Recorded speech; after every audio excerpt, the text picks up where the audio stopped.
Hi guys, umaga na naman. Gumising na nga ako dahil may pasok na naman kami. At tinignan ko nga sa labas at umuulan nga at ang sabi ko baka wala nga kaming pasok ngayon. Naligo na nga ako dahil ang sabi ko baka nga magbago yung isip ng panahon. Charot! Pagkatapos ko nga maligo at ang sabi ko magbibihis na nga ako. At nakabihis na nga ako ng mabilisan at ang sabi ko nga lalabas nga ako at titignan ko nga yung panahon. At mainit na nga yung panahon at ang sabi ko nga may pasok nga.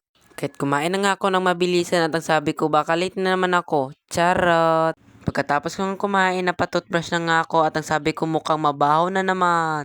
Charot! At pagkatapos ko nga mag-toothbrush at ang sabi ko susuotin ko nga yung sapatos ko ngayon. At kinuha ko na nga yung sapatos ko ngayon. At buti nga hindi nga mahaba yung medyas ko. At kakatapos na nga sumuot ng sapatos. At pagkatapos ko nga sumuot ng sapatos at lumabas na nga ako dahil nandyan na yung sundo ko. At sumakay na nga kami ng kapatid ko. At umalis na nga kami dahil ang sabi ko baka malit na naman kami ng kapatid ko. At nandito na nga kami sa labas ng school. At nakababa na nga kami. Kahit nandito na nga ako sa loob ng school at ang sabi ko nag-iisa lang yung tao dito. Kahit linagay ko lang muna dito yung bag ko dahil lalabas nga ako. Kaya't nandito na nga kami sa labas at shoutout na lang dyan po sa mga kaklase kong magaganda. At naghulog na nga kami dito sa wifi. At papasok na nga kami ng mga kaklase ko doon sa school.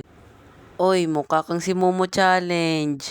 At sinabihan ko nga si ma'am na pupunta nga kami ngayon sa gym dahil wala nga kaming pasok. At malapit na nga kami dito sa gym at naririnig nga namin yung mga lagabog ng drum. At sa wakas nandito na nga kami sa gym. At nagsimula na nga silang mag-practice at ang gaganda pa nila magsayaw. At natapos na nga yung practice at lumabas nga kami dahil pupunta nga kami sa kantin at bibili nga kami ng juice. Charot!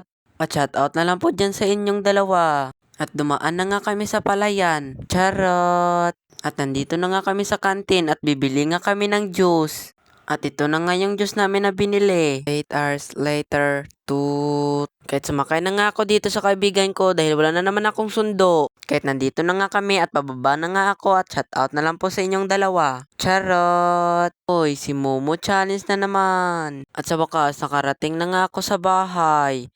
At si Brownie nga nakahiga lang. Goodbye mga kacharot. See you to next vlog.